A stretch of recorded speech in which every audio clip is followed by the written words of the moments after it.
খুলনাবাসীর পক্ষ থেকে লিল্লাহি তাকবীর।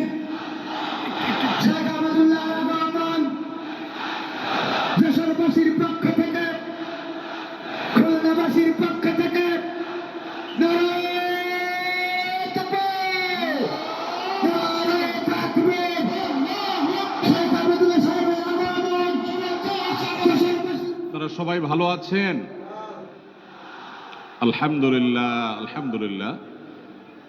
আল্লাহ রাব্বুল আলামিন আমাদের সবাইকে মৃত্যু পর্যন্ত ভালো থেকে নেক আমল করে আজকের এই মাহফিল থেকে উপকারী কথাগুলো শুনে আমলে নিয়ত করে যাওয়ার তৌফিক দান করুন, বলুন আমিন। সম্মানিত ভাইয়েরা, আমি আপনাদের সম্মুখে কোরআনে কারীমের গুরুত্বপূর্ণ একটি সূরা, সূরা হুজরাতের 7টি বিশেষ সামারি আপনাদের সামনে আমি তুলে ধরতে চাই। এই সূরার বিশেষ তাৎপর্য, এই সূরার যে বিশেষ বার্তা, আজ বাংলাদেশের যে সমাজ বাস্তবতা রয়েছে সেই সমাজ বাস্তবতায় সূরাতুল হুজরাত প্রতিটি ঘরে ঘরে প্রত্যেক মুসলমানকে বারবার পাঠ করা, পুনর্পাঠ করা প্রয়োজন। আমার রব, আমার আল্লাহ যদি আমাকে শক্তি সামর্থ্য দিতেন, আমি আমার দেশের প্রত্যেক মুসলিম ভাইকে বোনকে হাত জোড় করে অনুরোধ করে অনুনয় বিনয় করে সূরাতুল হুজরাতের শুরু থেকে শেষ পর্যন্ত যে 18টি আয়াত রয়েছে, এই 18 আয়াতে ঐতিহাসিক যে 7টি বিশেষ বার্তা রয়েছে, সে বার্তাগুলো গ্রহণ করবার উদ্দেশ্যে বারবার অর্থ সহকারে সূরাতুল হুজরাত বুঝে বুঝে পড়া, এর তাফসীর দেখার, এর সামারিকে বারবার জানার জন্য আমি অনুরোধ করতাম। আল্লাহ তাআলা আমাদের সবাইকে সূরাতুল হুজরাত এর আলো দ্বারায় সবাইকে আলোকিত হওয়ার তৌফিক দান করুন।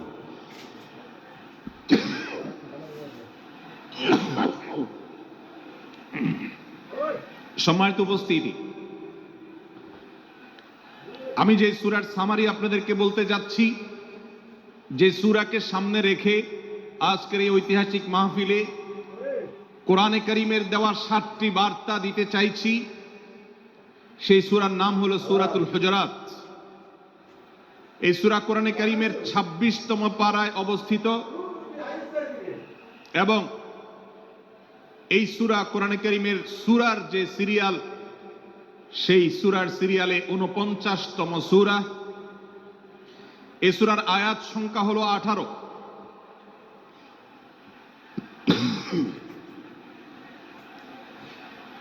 এই সূরার প্রথম থেকে 5ম আয়াত পর্যন্ত, প্রথম এই 5টি আয়াতে আল্লাহ রাব্বুল আলামিন তার প্রিয় নবী মুহাম্মদ মুস্তাফা সাল্লাল্লাহু আলাইহি ওয়াসাল্লাম, সবাই দুরূদ পড়ি, সাল্লাল্লাহু আলাইহি ওয়াসাল্লাম। প্রিয় নবীজির নাম শুনলে দুরূদ পাঠ করতে হয়, তার জন্য দোয়া করতে হয়, কারণ আল্লাহর হাবিব সাল্লাল্লাহু আলাইহি ওয়াসাল্লাম তার সমগ্র জীবনকে যে কষ্টের মধ্যে পার করেছেন, তার সমগ্র জীবনকে উৎসর্গ করেছেন, তা আপনার আমার হেদায়েতের জন্য, গোটা বিশ্ব মানবতার মুক্তির প্রয়োজনে। যিনি তার জীবনকে, যৌবনকে শেষ করে দিয়েছেন, তার সমগ্র জীবনে কখনো ভোগ উপভোগ এটিকে কখনো তিনি প্রশ্রয় দেননি, প্রাধান্য দেননি। দিনাতিপাত করেছেন অত্যন্ত কষ্টের সাথে, শত সহস্র বাধার সম্মুখীন হয়েছেন, শুধুমাত্র কিয়ামত পর্যন্ত আগত সকল মুসলিম নরনারীর কাছে যেন কোরআনের বার্তা পৌঁছে যায়, সবাই যেন হেদায়েত প্রাপ্ত হয়ে যায়, সবাই যেন মুক্তি প্রাপ্ত হয়ে যায়, সবাই যেন জান্নাতি হয়ে যায়, সবাই যেন জাহান্নাম থেকে মুক্তি লাভ করে, এই উদ্দেশ্যে তার সমগ্র জীবনকে তিনি উৎসর্গ করেছেন। আমাদের হেদায়েতের জন্য, আমাদের কল্যাণের পথে আহ্বানের জন্য, আমাদের জান্নাতে নেওয়ার জন্য, যার সমগ্র জীবনে কখনো ভোগ উপভোগকে প্রশ্রয় দেননি, কষ্টে নিপতিত হয়েছেন, তিনি চাইলে মক্কার রাজত্ব করতে পারতেন, তিনি চাইলে মক্কার সবচেয়ে ভোগী মানুষ হতে পারতেন, কিন্তু সেটা না করে তিনি যে ত্যাগের দৃষ্টান্ত স্থাপন করেছেন, প্রিয় নবী মুহাম্মদ সাল্লাল্লাহু আলাইহি সাল্লামের সেই অবদানের স্বীকৃতি স্বরূপ আমরা তার নাম যখনই শুনবো সাল্লাল্লাহু আলাইহি ওয়াসাল্লাম বলে তার প্রতি আল্লাহর রহমত যেন, অনুগ্রহ যেন নাজিল হয় সেজন্য দোয়া করব। আল্লাহ তাআলা তার হাবিবকে রহমত এমনিতেই দান করবেন, আপনি আর আমি তার জন্য রহমতের দোয়া করার মধ্য দিয়ে আমরা সৌভাগ্যবান মানুষের কাতারে শামিল হতে পারবো। তো আমি যেটি বলছিলাম, সূরাতুল হুজুরাতের 1 থেকে 5 নম্বর আয়াত পর্যন্ত এই 5টি আয়াতে আল্লাহ রাব্বুল আলামিন প্রিয় নবী সাল্লাল্লাহু আলাইহি সাল্লামের সাথে আদব এবং শিষ্টাচারের শিক্ষা দিয়েছেন মানব জাতিকে। এবং আল্লাহ রাব্বুল আলামিন ঈমানদারদেরকে পরম মায়ার সাথে ডেকে ইয়া আইয়ুহাল্লাযীনা আমানু, হে ঈমানদারগণ, এই ডাকে আল্লাহ তাআলা ডেকে বলেছেন লা তুকাদ্দিমু বাইনা ইয়াদাইল্লাহি ওয়া রাসূলিহি, তোমরা আল্লাহ এবং তার রাসূলের সামনে আগ বেড়ে কোনো কথা বলবে না, আগ বেড়ে কোনো কাজ করবে না। একজন ঈমানদার, একজন মুসলমান, তার এই শিষ্টাচারের শিক্ষা তার জীবনে ধারণ করতে হবে।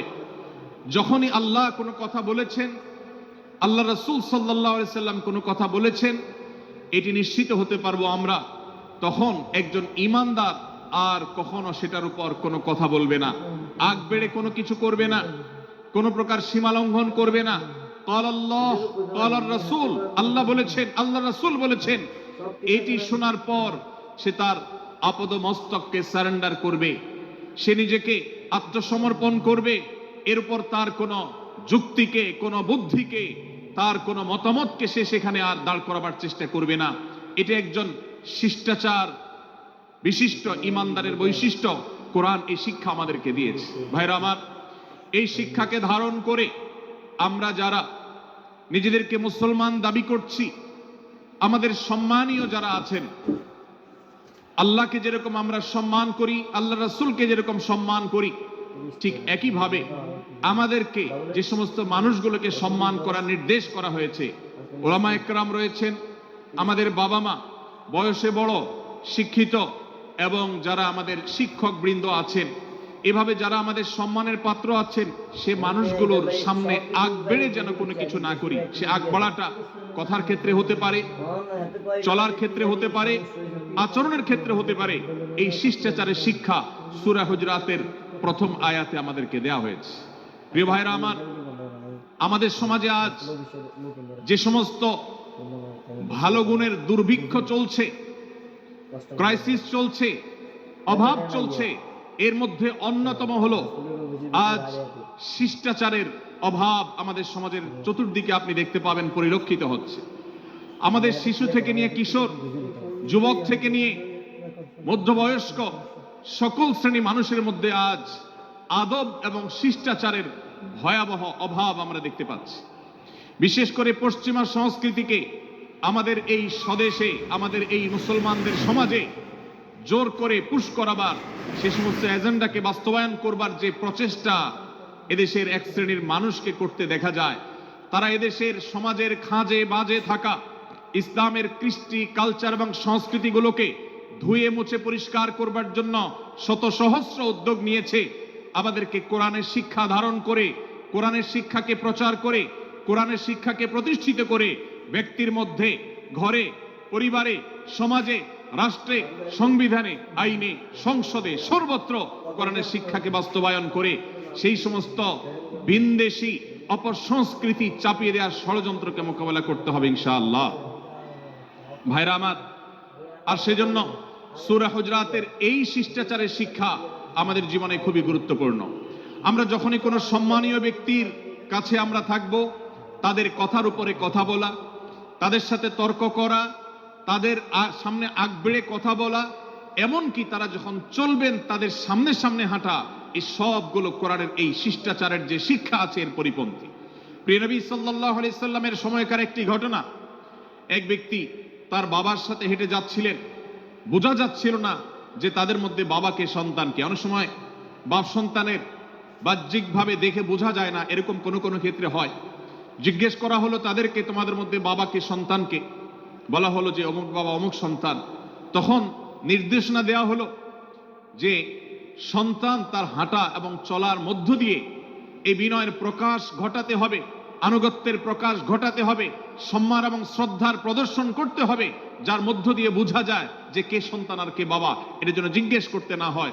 আজ আমাদের যারা তরুণ আছি, আমরা যুবক আছি, আমরা অনেকেই পশ্চিমা সংস্কৃতি দ্বারা প্রভাবিত হয়ে আমরা শিষ্টাচারের এই গণ্ডি এবং সীমানা পার হয়ে চলে গেছি। কোরআন আমাদেরকে শিষ্টাচারের শিক্ষা দিচ্ছে যে আমরা সিনিয়রদের সামনে বিনয়ের সাথে আচরণ করব, তাদের সামনে সামনে চলা থেকে বিরত থাকব, যথাসম্ভব তাদেরকে অনুসরণ করার চেষ্টা করব, তাদের সাথে কথা হবে, তাদের আগ বেড়ে কথা হবে না, তাদের কোনো জিজ্ঞাসা থাকলে সেটার উত্তর হবে বিনয়ের সাথে। এই শিষ্টাচারের শিক্ষা আমাদেরকে দেয়া হয়েছে। এবং একইভাবে সূরা হুজুরাতের প্রথম বার্তার মধ্যে নবী সাল্লাল্লাহু আলাইহি সাল্লামের সাথে আরেকটি শিষ্টাচার শেখানো হয়েছে, তা হলো আল্লাহ রাব্বুল আলামিন আমাদের কণ্ঠকে, আমাদের আওয়াজকে, আমাদের কথাকে নবী সাল্লাল্লাহু আলাইহি সাল্লামের কথার চাইতে যেন আগ বেড়ে না যায়, তার চাইতে যেন উঁচু কণ্ঠে আমরা কথা না বলি, তার চাইতে যেন উচ্চ স্বরে কথা না বলি, সেই শিক্ষা দিয়েছেন, সেই শিষ্টাচারের শিক্ষা আমাদেরকে দেওয়া হয়েছে। ভাইরা আমার, প্রিয় নবী সাল্লাল্লাহু আলাইহি সাল্লামের সাহাবীরা নবী সাল্লাল্লাহু আলাইহি সাল্লামের প্রতি আদব এবং শিষ্টাচার এত বেশি প্রদর্শন করতেন যে নবী করিম সাল্লাল্লাহু আলাইহি সাল্লামের প্রতি এই শিষ্টাচারের কথা যখন বলা হয়, সাহাবীরা অনেকে নবী করিম সাল্লাল্লাহু আলাইহি সাল্লামের সাথে কথা বলতে রীতিমতো ইতস্তত বোধ করছিলেন যে কিভাবে কথা বলবো, না জানে জোরে হয়ে যায় এবং তাতে না জানে আমি বেয়াদবের কাতারে শামিল হয়ে যাই, শিষ্টাচার বহির্ভূত কাজ করে ফেলি।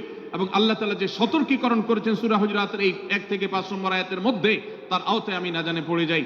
তখন সাহাবায়ে কেরাম বিনয় এবং বিনম্রতা অবলম্বন করেছেন এবং তারা একরকম বিপাকে পড়ে গেছেন। এতটা তারা সভ্য ছিলেন, এতটা তারা নম্র ছিলেন, এতটা তারা বিনম্র আচরণ করতেন নবীজির সাথে। ভাইরা আমার, এই বিষয়টিও আমরা শুধুমাত্র আমাদের প্রিয় নবীজির জন্য নয়, এটি আমাদের মা বাবা, আমাদের সম্মানের পাত্র যারা আছেন, আমাদের বয়সে যারা সিনিয়র আছেন, তাদের সামনে কথা বলার সময় আমরা মেনটেন করে চলবো, অর্থাৎ আমরা উচ্চ কণ্ঠে তাদের সামনে কথা বলবো না। এই মাহফিলে এখনো শত শত হাজারো মানুষ হয়তো এমন আছেন যারা মায়ের সামনে, বাবার সামনে, বড় ভাইয়ের সামনে, শিক্ষকের সামনে, সিনিয়রদের সামনে, মুরব্বীদের সামনে, ওলামাদের সামনে উচ্চ কণ্ঠে কথা বলেন। প্রিয় ভাইরা আমার, আমরা মুসলমানদের সন্তান, আমরা মুহাম্মদ সাল্লাল্লাহু আলাইহি সাল্লামের উম্মত, আমরা আবু বকর, ওমর, ওসমান, আলী রাদিয়াল্লাহু আজমাইনের অনুসারী, আমরা কোরআনের অনুসারী। কোরআনের অনুসারী কখনো বেয়াদব হতে পারে? কোরআনের অনুসারী কখনো বেয়াদব হতে পারে? কোরআন যে শিষ্টাচারের শিক্ষা দিয়েছে, এই শিক্ষা আজ আমাদের মধ্যে ধারণ করতে হবে, আমাদের সন্তানদের শেখাতে হবে, আমাদের ঘরে ঘরে এই শিক্ষা চর্চা করতে হবে, আমাদের সমাজে এটিকে প্রতিষ্ঠিত করতে হবে। পশ্চিমা সংস্কৃতির যে ছোবল, সে ছোবল আমাদের সন্তানদেরকে আজকাল অনেক ক্ষেত্রে বেয়াদবে পরিণত করছে, তাদের অনেক সময় শিষ্টাচার থেকে বের করে দিচ্ছে। তারা কখনো স্বাধীনতার নামে, কখনো মত প্রকাশের নামে, কখনো বিভিন্ন নামে তারা কিন্তু হারিয়ে যাচ্ছে। আজকের এই বাস্তবতাকে উপলব্ধি করে সূরা হুজুরাতের 1 থেকে 5 নম্বর আয়াত এর শিক্ষাকে আমাদের মধ্যে ধারণ করতে হবে। আল্লাহ তাআলা আমাদের সবাইকে সেই তৌফিক দান করুন। ভাইরা আমার, সূরা হুজুরাতের প্রথম বার্তা প্রিয় নবী সাল্লাল্লাহু আলাইহি সাল্লামের সাথে শিষ্টাচার, আল্লাহ এবং তার রাসূলের সামনে, আল্লাহ এবং তার রাসূলের সামনে আগ বেড়ে কোনো কথা না বলা, আগ বেড়ে কোনো আচরণ না করা, এটা তার প্রতি শিষ্টাচারের অংশ। এবং আল্লাহ রাসূলের সামনে উচ্চ কণ্ঠে জোরে কথা না বলা, এটাও তার প্রতি শিষ্টাচারের অংশ। আল্লাহ তাআলা আমাদেরকে এই শিষ্টাচার আমাদের জীবনের প্রত্যেকটা পদে পদে ধারণ করার তৌফিক দান করুন, বলুন আমিন। ভাইরা আমার, সূরা হুজুরাতের দ্বিতীয় যে শিক্ষা, সেই শিক্ষাটা বর্ণিত হয়েছে এই সূরার 6 থেকে 8 নম্বর আয়াত। 6 থেকে 8 নম্বর এই আয়াতের মধ্যে আল্লাহ রাব্বুল আলামিন আমাদেরকে দ্বিতীয় শিক্ষা দিয়েছেন, ঈমানদার কখনো কোনো কথা বলার আগে সেই কথা সত্য কিনা, বাস্তব কিনা সেটি যাচাই বাছাই না করে বলবে না। ঈমানদার কখনো গুজবে কান দিবে না। ঈমানদার কখনো শোনা কথার উপরে ভিত্তি করে কোনো সিদ্ধান্ত গ্রহণ করবে না। এই শিক্ষাটাও আজকের বাস্তবতার আলোকে আমাদের সমাজের জন্য অত্যন্ত গুরুত্বপূর্ণ এবং প্রয়োজনীয়। প্রিয় ভাইরা আমার, আমাদের চতুর্পাশে যদি আমরা তাকাই, আমরা দেখতে পাবো সোশ্যাল মিডিয়াতে, ফেসবুকে আজকাল কোনো তথ্য উপাত্ত পেলে সেটার পরখ করা ছাড়া, যাচাই বাছাই করা ছাড়া, সত্য অসত্য নিরূপণ করা ছাড়া আমরা অনেকে সেটার প্রচার প্রচারণা নেমে যাই। আমরা অনেকে সেটার শেয়ার দেওয়া শুরু করে দেই। আমরা অনেকে এটার উপর ভিত্তি করে অনেককে নিন্দা মন্দ করা শুরু করে দেই। এমনকি আজ আমরা যেই জায়গায় দাঁড়িয়ে আছি, বাংলাদেশের যে সামাজিক বাস্তবতা, সেই বাস্তবতার আলোকে বলা যায়, অনেক সময় অনেক ব্যক্তিকে সমাজে মিডিয়ার মাধ্যমে নানাভাবে হয়রানি করে তাকে খারাপ মানুষ হিসাবে, কালপ্রিট হিসাবে দেখানো হয়, অথচ তার দোষ, যে সমস্ত দোষের কথা তাকে বলা হয়, যে সমস্ত দোষে তাকে দোষী বানানো হয়, সে সমস্ত দোষ থেকে তিনি শত সহস্র গুণ পবিত্র এবং পরিচ্ছন্ন। ভাইরা আমার, আজকের এই বাস্তবতায় আমাদেরকে বিশেষ করে লক্ষ্য রাখতে হবে যে আমরা যেই কোনো মূল্যে, যেই কোনো ভাবে যেন কোনো প্রকার গুজবে কান না দেই, বেঁচে থাকি। আল্লাহ তাআলা আমাদেরকে তৌফিক দান করুন। ভাই, এদিকে অনেক বেশি বাঁশির আওয়াজ শোনা যাচ্ছে। স্বেচ্ছাসেবকরা বাঁশির আওয়াজ দেওয়া ছাড়া আপনারা ভলান্টিয়ারি করুন। এত বেশি বাঁশির আওয়াজ আসছে যে কথা বলা কঠিন হয়ে যাচ্ছে। অনুগ্রহ করে বাঁশির আওয়াজ কম করে আপনারা ভলান্টিয়ারি করুন। এখনো অনেক বাঁশির আওয়াজ শোনা যাচ্ছে, বাঁশির আওয়াজগুলো বন্ধ করুন। মাশাআল্লাহ, এখন বন্ধ হয়েছে। আমরা মেহেরবানি করে বাম পাশের থেকে কিছুটা আওয়াজ পাচ্ছি, একটু নীরব নিস্তব্ধ হওয়ার জন্য অনুরোধ করছি। একটু নীরব নিস্তব্ধ না হলে কথা বলা যাবে না। অনুগ্রহ করে আমরা একটু সহযোগিতা করি এবং সবাই নীরব থাকি। ভলান্টিয়াররা অপ্রয়োজনে বাঁশির আওয়াজ দিবেন না, অপ্রয়োজনে বাঁশির আওয়াজ দিবেন না। আমাদের দেশে শব্দ দূষণ, শব্দ সন্ত্রাস, এটা এই দেশের কমন কালচার হয়ে গেছে। রাস্তায় যাবেন, প্রয়োজনে অপ্রয়োজনে গাড়ির হর্ন বাজাবে। যে কোনো প্রোগ্রামে যাবেন, প্রয়োজনে অপ্রয়োজনে বাঁশি বাজানো হবে। কদিন আগে 31st নাইট গেছে, আপনারা দেখেছেন।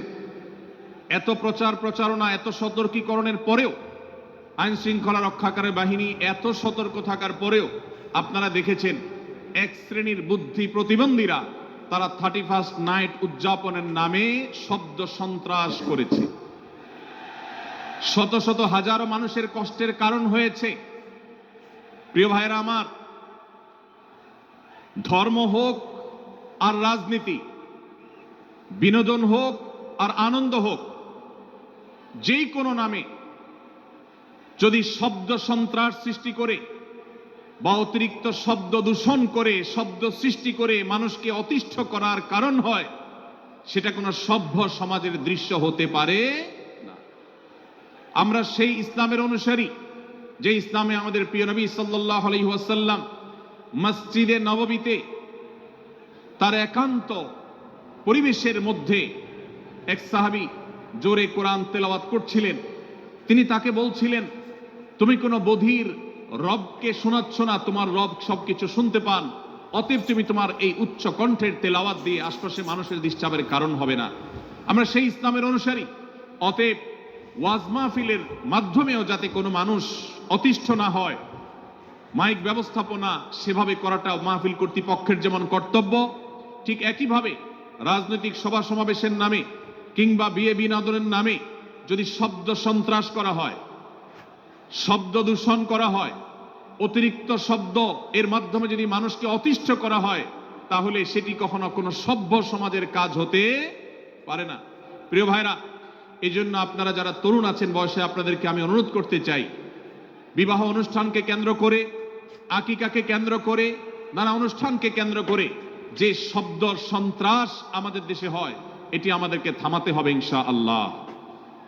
আমরা যদি সবাই সজাগ হয়ে যাই, আমরা যদি সবাই সতর্ক হয়ে সচেতন হই, ইনশাআল্লাহ এই যে শব্দ দিয়ে মানুষকে কষ্ট দেওয়ার অপসংস্কৃতি, বিশেষ করে ভিনদেশি যে অপসংস্কৃতি আমদানি করা হয়েছে, এই অত্যাচার এদেশে থামাতে হবে ইনশাআল্লাহ। আল্লাহ আমাদের সবাইকে তৌফিক দান করুন।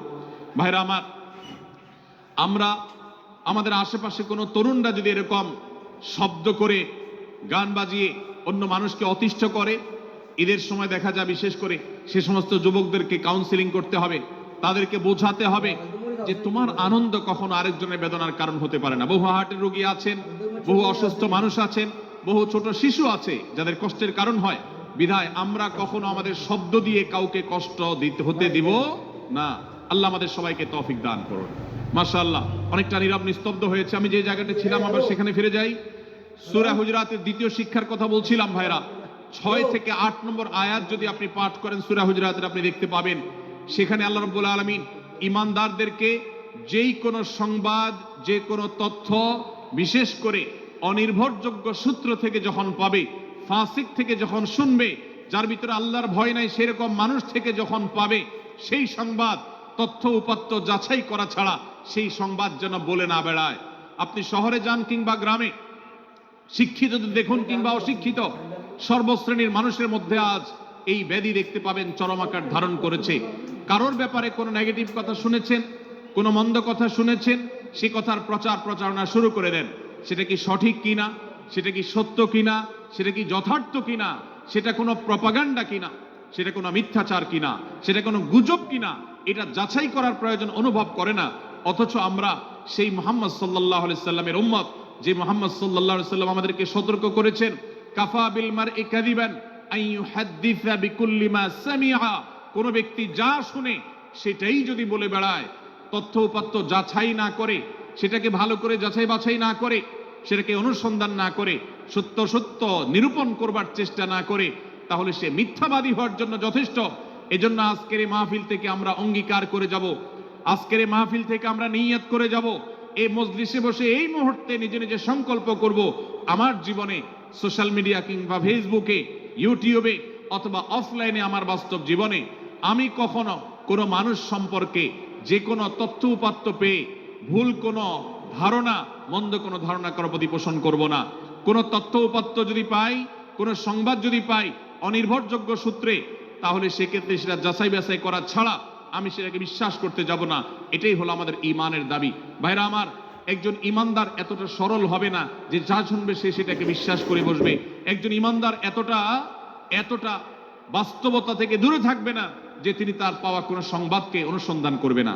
আল্লাহ তাআলা আমাদের সবাইকে সূরা হুজরাতের এই দ্বিতীয় শিক্ষাটাকে আমাদের জীবনে ভালো করে ধারণ করার তৌফিক দান করুন। আল্লাহ বলেছেন, ইয়া আইয়ুহাল্লাযীনা আমানু, হে ঈমানদারেরা, ইন জাআকুম ফাসিকুম বিনাবাইন ফাতাবায়ানু, তোমাদের কাছে কোনো ফাসিক, যার মধ্যে আল্লাহর ভয় নেই, এরকম কোন মানুষ যদি কোন সংবাদ উপস্থাপন করে,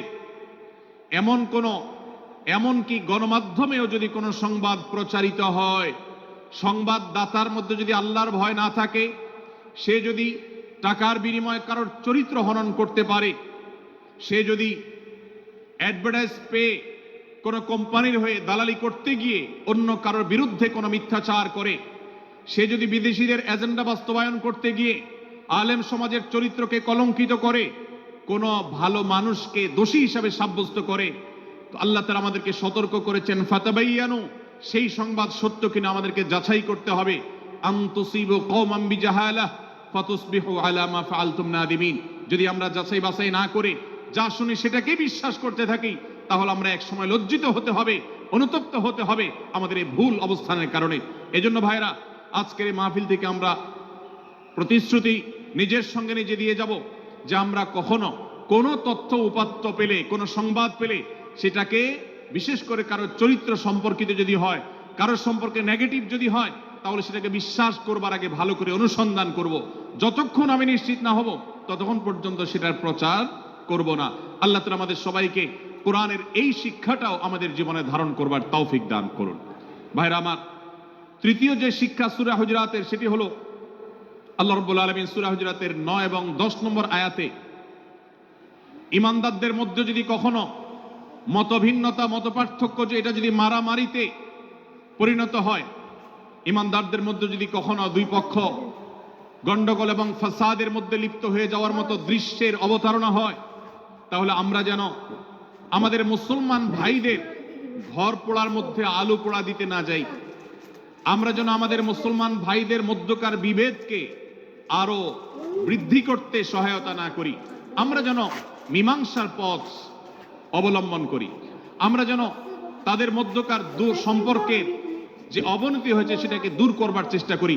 আল্লাহ রাব্বুল আলামিন এই নির্দেশ দিতে গিয়ে বলেছেন, ওয়া ইন তাইফাতানি মিনাল মুমিনিনা ইকতাতালু, যদি ইমানদারদের দুটি দল, দুটি গ্রুপ নিজেদের মধ্যে মারামারিতে লিপ্ত হয়ে যায়, ফাসলিহু বাইনাহুমা, তাহলে তোমরা সেই বিবাদমান দুটি দলকে মীমাংসা করবার চেষ্টা করবে। আজ আমাদের মধ্যে এরকম বহু বিষয়কে কেন্দ্র করে মুসলমানদের মধ্যে অনেক সময় মুখোমুখি অবস্থান আমরা দেখতে পাই, যা দুর্ভাগ্যজনক, যা হওয়ার কথা ছিল না। এমনকি জাগতিক বিষয়ে যেমন হয়, ধর্মের নামে, ইসলামের নামে আজ আমরা হাজার হাজার টুকরা হয়েছি। আজ গোটা বিশ্বে আমাদের মুসলমানদের যে অবস্থান দুর্বল হয়েছে, এর অন্যতম প্রধান কারণ হলো আমাদের অনৈক্য। আমরা যদি আজ আহলে কিবলা, আহলে সুন্নাহ ওয়াল জামাআতের অনুসারীরা নানান মত এবং পথের অনুসারী হওয়া সত্ত্বেও, নানান থট এবং পন্থার অনুসারী হওয়া সত্ত্বেও আমরা যদি মৌলিক বিষয়গুলোর উপর সবাই ঐক্যবদ্ধ থাকতাম, আমরা যদি আল্লাহ তাআলার দেওয়া ইত্তিহাদ মাল ইখতিলাফ, বৈচিত্র্যময় ঐক্য, বিভিন্ন বিষয় মতভিন্ন থাকা সত্ত্বেও মৌলিক বিষয়ে ঐক্যমতে আমরা যদি থাকতে পারতাম, আমাদের মধ্যে যদি মুসলিম ভ্রাতৃত্ববোধ থাকতো, আমাদের মধ্যে যদি বলয় ভিত্তিক যে দেয়াল আর প্রাচীরগুলো আছে সেগুলো যদি না থাকতো, তাহলে আজ বাংলাদেশের বাস্তবতা হলো, বাংলাদেশে আল্লাহর কোরআন, আল্লাহ রাসূল সাল্লাল্লাহু আলাইহি ওয়াসাল্লামের হাদিসের আলোকে বাংলাদেশ আজ অটোমেটিক পরিচালিত হতো, ঠিক কিনা বলেন? আমরা যদি আজ ঐক্যবদ্ধ থাকতাম, তাহলে এদেশের হাতে গোনা যাবে এরকম স্বল্প সংখ্যক নাস্তিকেরা, ইসলাম এবং মুসলমানদের শত্রুরা, তারা আমাদেরকে নিয়ে তারা আজ যে খেলা খেলছে, আমাদেরকে যে তারা শাসন করছে, আমাদেরকে যে তারা তাদের অধীনস্থ করে রাখছে, আমাদের উপরে যে আজ ভিনদেশি কালচার চাপিয়ে দিচ্ছে, আমাদের উপরে তারা যে আজ কর্তৃত্ব করছে, আমাদেরকে আজ টুকরা টুকরা করছে, এই দুঃসাহস তারা কোনোদিন দেখাতে পারতো না যদি আমরা ঐক্যবদ্ধ থাকতাম। ভাইরা আমার, এই জন্য আমরা সব বিষয়ে সবাই একমত হব না। আজকের এই মাহফিলে যত মানুষ এসেছেন সবাই সব বিষয়ে একমত নন। এমনকি আজকের এই মাহফিল কর্তৃপক্ষ যে আয়োজন করছেন 3 দিন ব্যাপী, এই মাহফিলে আপনারা দেখেছেন এখানে কওমি এবং আলিয়া উভয় জায়গা থেকে বক্তা নির্বাচন করা হয়েছে, অসাধারণ সমন্বয় করা হয়েছে। এটি একটি ঐক্যের বার্তা। আমরা আশা করব মাঠ পর্যায়ে আমরা যারা কাজ করব, আমরা প্রত্যেকে আমাদের অন্য মতের, ভিন্ন মতের যে সমস্ত মুসলমান ভাইরা আছেন, তার সাথে আপনার কোনো থটগত মত পার্থক্য থাকতে পারে, চিন্তাগত কোনো ভিন্ন মত থাকতে পারে, কিন্তু দিন শেষে তিনি আপনার মুসলমান ভাই। তার আল্লাহ আর আপনার আল্লাহ এক, তার রাসূল এবং আপনার রাসূল এক, তার কিবলা এবং আপনার কিবলা এক, তার কোরআন আর আপনার কোরআন এক, তার নামাজ আর আপনার নামাজ এক, তার রোজা আর আপনার রোজা এক, তার যাকাত এবং আপনার যাকাত এক, তার সাথে আপনার মোটা এবং মৌলিক বিষয়ে কোনো মত পার্থক্য নাই। অতএব ছোটখাটো বিষয়কে কেন্দ্র করে আপনি যদি তাকে আপনার প্রতিপক্ষ মনে করেন, আপনি যদি তাকে আপনার শত্রু মনে করেন, এটা হবে আপনার ইসলামের জন্য, আপনার জন্য, এদেশের মুসলমানদের জন্য সবচেয়ে বড় ভুল। ভাইরা আমার, হারদুই হযরত আশরাফ আলী থানভী রহমতুল্লাহ আলাইহির সর্বশেষ খলিফা আবরুল হক সাহেব রহমতুল্লাহ আলাইহি বলতেন, दीन के हर काम करने वालों को রফিক সমঝো, ফরিক না সমঝো। যারাই আল্লাহর দ্বীনকে বুলন্দ করবার জন্য, যারাই আল্লাহর দ্বীনকে সেবা দেওয়ার জন্য, খেদমত করার জন্য কাজ করছে, তার পদ্ধতি তোমার থেকে ভিন্নতর হতে পারে, তাকে তুমি তোমার বন্ধু মনে করো, সহযাত্রী মনে করো, পথযাত্রী মনে করো, সহযোদ্ধা মনে করো, তোমার প্রতিপক্ষ মনে করবে না। প্রিয় ভাইরা আমার, আজ বাংলাদেশে ইসলাম যতটা পিছিয়ে আছে তার প্রধান কারণ হলো আমাদের অনৈক্য।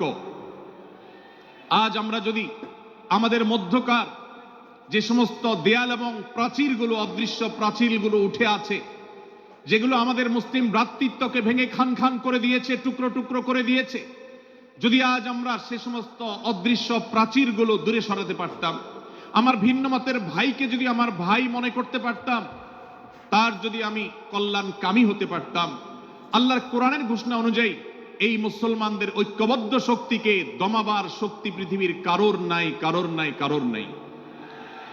আজ আমার ভাইয়েরা ফিলিস্তিনে মার খাচ্ছে, যদি আজ গোটা বিশ্বের মুসলমানরা আমরা ফিলিস্তিনে মুসলমানদের উদ্ধারের ব্যাপারে ঐক্যবদ্ধ থাকতাম, ফিলিস্তিনে মুসলমানের দিকে চোখ তুলে তাকাবার শক্তি বিশ্বের কোনো কাফেরদের থাকতো না। আজ যদি আমরা আমাদের মুসলমান নির্যাতিত ভাইদের ব্যাপারে সারা বিশ্বের মুসলমানরা ঐক্যবদ্ধ অবস্থান গ্রহণ করতে পারতাম, মুসলমানের দিকে চোখ তুলে তাকাবার শক্তি বিশ্বের কোনো কারোর থাকতো না।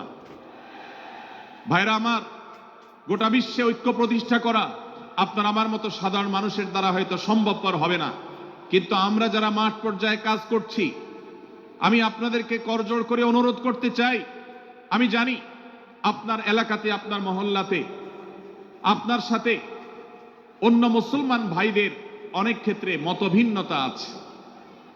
সেটা রাজনৈতিক দৃষ্টিভঙ্গির ক্ষেত্রে হতে পারে, সেটা ধর্মীয় থট এবং মানহাজ মাযহাব মাসলাকগতভাবে হতে পারে, সেটা অন্য কোনো ইস্যু ভিত্তিক মত পার্থক্য হতে পারে।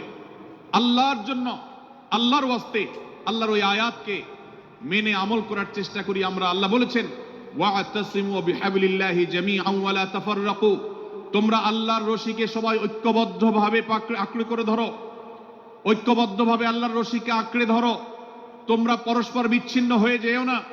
আমরা অনেক ফরজের কথা শুনেছি, নামাজ রোজা ফরজ আমরা জানি, বাবা মার প্রতি সদ্ব্যবহার করার ফরজের কথা আমরা জানি, আত্মীয়তার সাথে সুসম্পর্ক, আত্মীয়তার বন্ধন রক্ষার কথা আমরা জানি, ফরজ হওয়ার কথা জানি, কিন্তু মুসলমানদের ঐক্যবদ্ধ থাকতে হবে এই ফরজের কথা আমরা অনেকেই জানি না। ভাইরা আমার, মুসলমানদেরকে আল্লাহ রাব্বুল আলামিন ঐক্যবদ্ধ থাকার নির্দেশ দিয়েছেন। এই ঐক্যটা এর মানে এই নয় যে সবাই এক মতের হয়ে যাবে সব বিষয়ে। বিভিন্ন বিষয়ে আমাদের মধ্যে মত পার্থক্য থাকবে, তারপরে আমরা একে অন্যের সহযোদ্ধা হব, সহযাত্রী হব, আমরা একে অন্যের কল্যাণকামী হব, একে অন্যের ভালো চাইব। আমার ভিন্ন মতের মুসলমানের কোনো ক্ষতিতে আমি খুশি হব না, তার ক্ষতিতে আমি কষ্ট পাবো, তার সাফল্যকে আমি এনজয় করব, আনন্দিত হব। এটা যদি করতে না পারি তো আমি কখনো খালেস এবং সাচ্চা মুসলমান হতে পারলাম না। আল্লাহ তাআলা আমাদের অন্তরগুলোকে উদার করে দিন, ব্রড করে দিন, প্রশস্ত করে দিন, বড় করে দিন, উম্মার ঐক্যের প্রয়াসী হওয়ার তৌফিক দান করুন বলুন আমিন।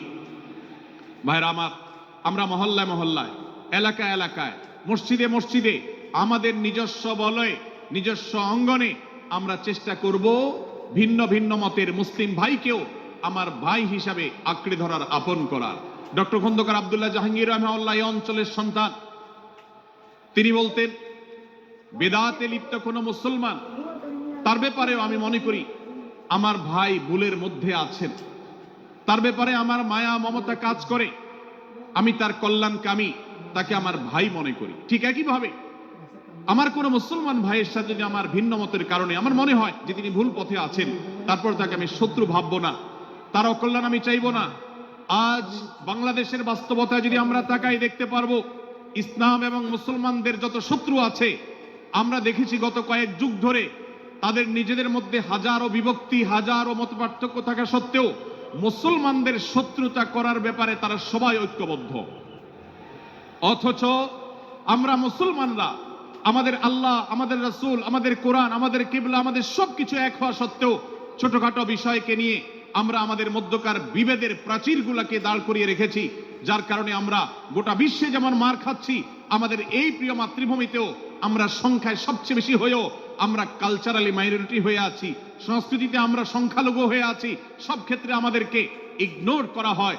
4 লক্ষ মসজিদের এদেশে 4 লক্ষ ইমাম আছেন, 4 লক্ষ মুয়াজ্জিন আছেন।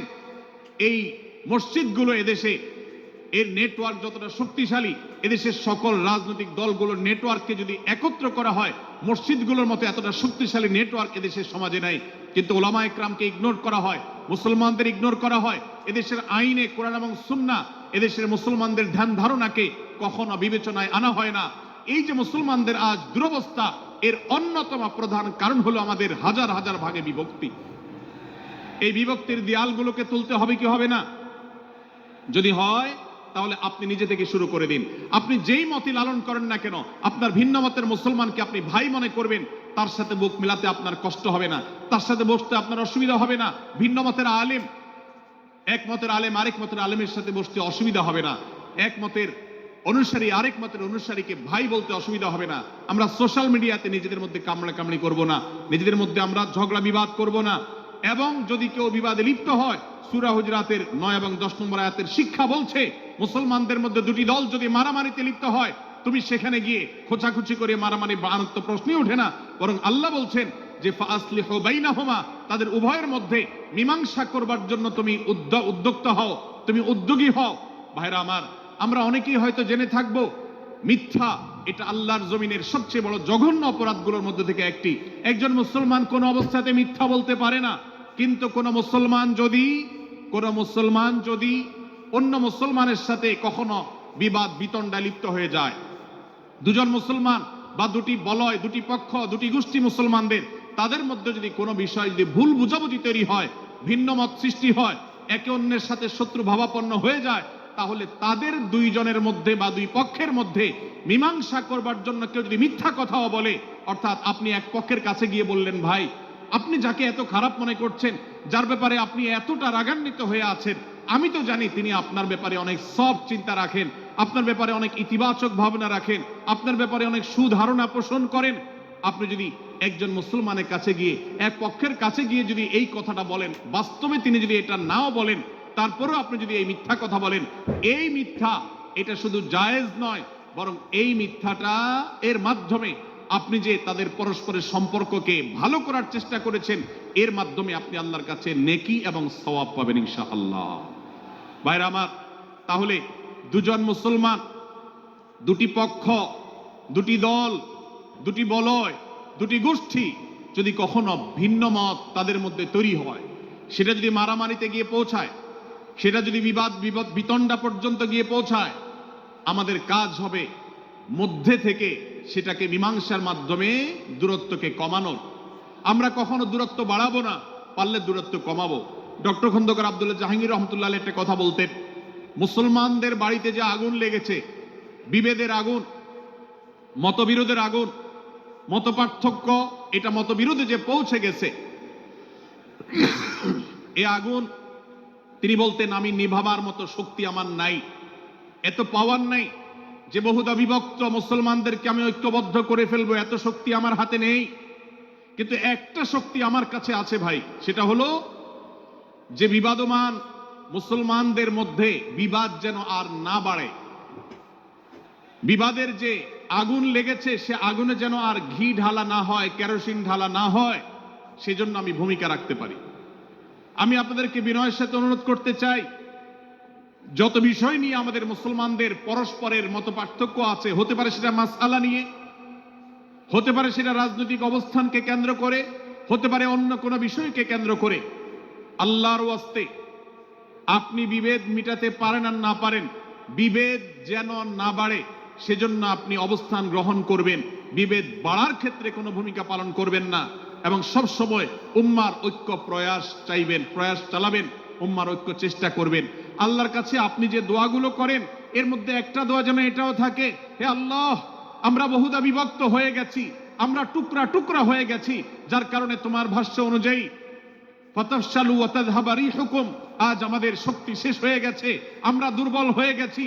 আজ বাংলাদেশের বাস্তবতা যদি আমরা বলি, যে দেশের 90-95 ভাগ মানুষ মুসলমান, সে দেশে আজ হাতে গোনা কিছু নাস্তিক, কিছু ইসলাম বিদ্বেষী, মুসলমান বিদ্বেষীরা, তারা আমাদেরকে আজ উঠা বসা করায়, তারা আমাদের আইন নির্ধারণ করে, তারা আমাদের শাসক নির্ধারণ করে, তারা আমাদের সব বিষয়গুলোকে নির্ধারণ করে দেয়। আমাদের সন্তানরা পাঠ্যপুস্তকে কি পড়বে সেটাও ইসলাম বিদ্বেষীরাই ঠিক করে দেয়। ভাইরা আমার, এই অবস্থার যদি পরিবর্তন চাই, তাহলে আমাদের মধ্যকার দূরত্বগুলো কমাতে হবে। এজন্য আপনার দোয়ার মধ্যে আল্লাহর কাছে নিবেদন করুন, আল্লাহ আপনি আমাদের মধ্যকার বিভেদগুলো কমিয়ে দিন, আল্লাহ আমাদের ওলামাদেরকে ঐক্যবদ্ধ করে দিন, আল্লাহ আমাদেরকে ইত্তেহাদ মাল ইখতিলাফ, বৈচিত্র্যময় ঐক্য, মতভিন্ন থাকা সত্ত্বেও মৌলিক বিষয় ঐক্যবদ্ধ হওয়ার তৌফিক দান করুন। সীসাঢালা প্রাচীরের মতো আমাদেরকে কাঁধে কাঁধ মিলিয়ে আল্লাহ এবং তার রাসূল সাল্লাল্লাহু আলাইহি সাল্লামের আদেশ নিষেধকে ব্যক্তি, সমাজ, পরিবার, রাষ্ট্রে সর্বত্র বাস্তবায়নের জন্য কাজ করার তৌফিক দান করুন। আমরা আমাদের